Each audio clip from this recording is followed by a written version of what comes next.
آپ کو کیا لگتا ہے الیکشن سے پہلے کیا کچھ ہونے جا رہا ہے؟ جس طرح سے ابھی ایک فیصلہ بھی سامنے آیا ہے، توشہ خانہ کیس، اس کا ٹرائل چلے گا،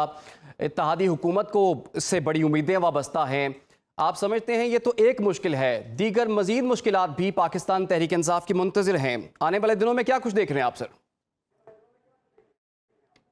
دیکھیں، سب سے اہم چیز جو آپ نے سب سے پہلے نشاندہی کیا IMF اور سب سے پہلے وہ ہے توشہ خانہ کیس، اور یہ وہ کیس ہے جس کو ایوائڈ کرنے کے لیے، اس کی تفتیش کو ایوائڈ کرنے کے لیے اس پارٹی کے جو چیئرمین ہیں حضرت نے ہر کوشش کی اور ہر دروازہ کھٹکھٹایا اور ہر طریقے سے بدامنی کی کوشش کی، یعنی اس حد تک کام پہنچا کہ وہ جو پیٹرول بمز تک استعمال ہوئے، ہیومن شیلڈ ہوئی، everything he has done to avoid this case کہ کسی طریقے سے اس کیس پر پیشی نہ ہو یا اس کی تفتیش شروع نہ ہو، اور تمام کورٹ سے جو کچھ بھی ملنا تھا، بیلز بھی ملی، ان کو ریلیف بھی ملتا رہا، ان کو کہا گیا کہ جی آپ آج نہیں کل جائیں، اور وہ چیزیں بھی جو نہیں کی ان کے بارے میں بھی ان کو کہا گیا کہ اس کو بچا کے رکھو، لیکن finally it has to start. اور آج کی نیوز یہ ہے جو آپ بھی دے رہے ہیں اور چل رہا ہے کہ کیس کی سماعت ہوگی۔ کیس کی سماعت کا مطلب کیا ہے کہ حضرت پیش ہوں گے اور حضرت تفتیش کے اندر شامل ہوں گے۔ اب تفتیش کیا ہوگی؟ وہ کوسچن آنسر سیشن ہے، ایویڈنسز ہیں، پروفز ہیں، اور سوال ہوں گے جیسے پچھلی ایک انکوائری کے اندر GIT نے کیے، اور وہ آپ کے سامنے جلد آ جائیں گے۔ یہ ایک اچھی خبر ہے، ناٹ فار اینی پارٹی، میں ایک پارٹی کے طور پہ نہیں، میں ایک as a citizen of Pakistan یا اس پارٹی جس کے ساتھ میں منسلک تھا، اور میں چاہتا تھا کہ ایک میرٹ پہ اور دیانتداری پہ اور عملیت کی بنیاد پر نان کرپشن کا ایک جو بیانیہ ہم لے کے آئے تھے، ہم وہ لے کے چلے تھے۔ اس توشہ خانہ کیس کا چلنا ایک پازیٹیو تھنگ، لیکن روکڑی صاحب معاملہ یہ ہے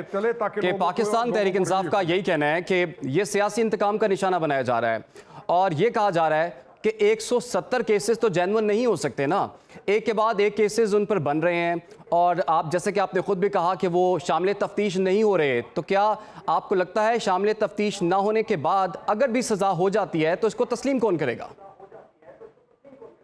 دیکھیں، بات یہ تسلیم کون کرے گا، مجرم بھی تسلیم کرتا ہے۔ ہم نے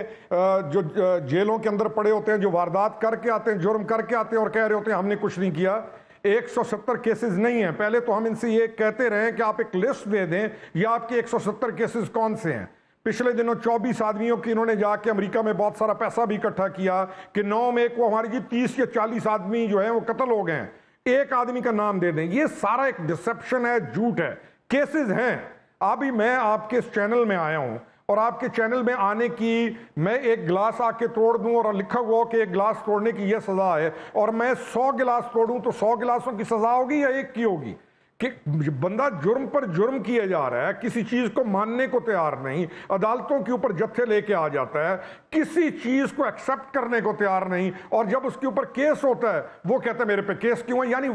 اس کی سوچ کیا ہے؟ کیا پولیس کے تھانے بند کر دیے جائیں، ختم کر دیا جائے، عدالتیں ختم کر دی جائیں، یا اس کے تمام کرائمز کو ایک کلین چٹ دے دی جائے کہ تم کیونکہ تھیوکریسی کے ایک ایسے دیوتا ہو اور تم نے ایک ایسی کلٹ ڈیولپ کی ہے کہ کوئی جرم تم کرو گے تو اس کو جرم نہیں کہا جائے گا؟ یعنی یہ آپ بھی پوچھا کریں نا، آپ بھی پوچھا کریں کیسز ہیں کیا؟ موٹر وے کے اوپر آپ اور میں جا رہے ہوں، اور ہمارا چلان اگر 9 دفعہ اور ہم 9 دفعہ 200 کی سپیڈ پہ جا رہے ہوں، تو کیا ہم یہ کہہ سکتے ہیں کہ ہمارا ایک چلان ہو؟